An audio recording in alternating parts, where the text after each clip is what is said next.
এই বিশাল জনসমুদ্রের উদ্দেশ্যে আমি বলতে চাই, আপনারা কি জাতির ভাগ্যের পরিবর্তন চান? যদি তাই হয়, 4টি দলের 3টি দল দেখা হয়েছে, একটি দল দেখা হয় নাই, সেই দলটির নাম কি? এবারের এই মহান সুযোগে সেই জামাত ইসলামীকে এই সংসদের ভেতরে কথা বলার সুযোগ করে দিতে হবে। আল্লাহ রাব্বুল আলামিন তার কোরআনে কারীমের মধ্যে ইরশাদ করেছেন, ইন্নাল্লাহা লা ইউগাইয়িরু মা বিকওমিন হাত্তা ইউগাইয়িরু মা বিআনফুসিহিম।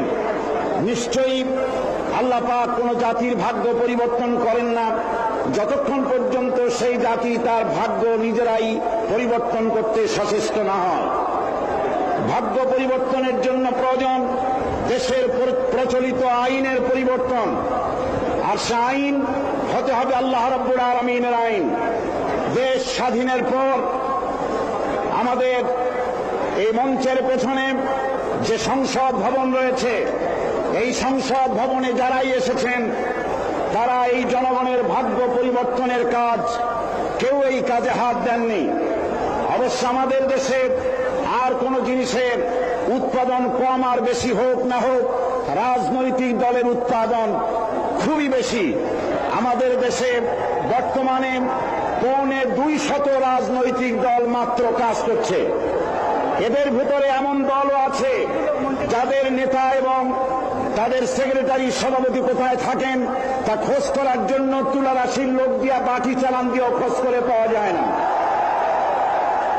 বর্তমান এই অবস্থায় দেশে বিদেশে সকলেরই জানা, এতগুলি দলের মধ্যে 4টি দল হল প্রধান।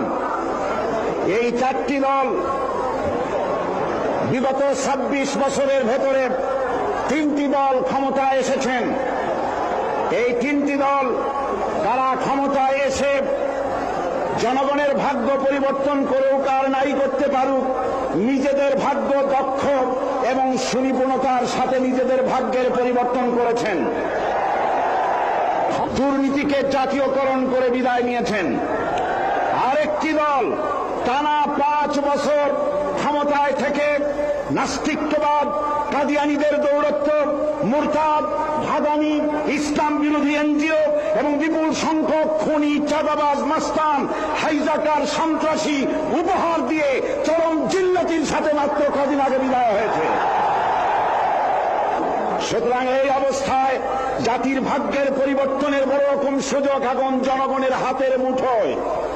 এই বিশাল জনসমুদ্রের উদ্দেশ্যে আমি বলতে চাই, আপনারা কি জাতির ভাগ্যের পরিবর্তন চান? যদি তাই হয়, 4টি দলের 3টি দল দেখা হয়েছে, একটি দল দেখা হয় নাই, সেই দলটির নাম কি?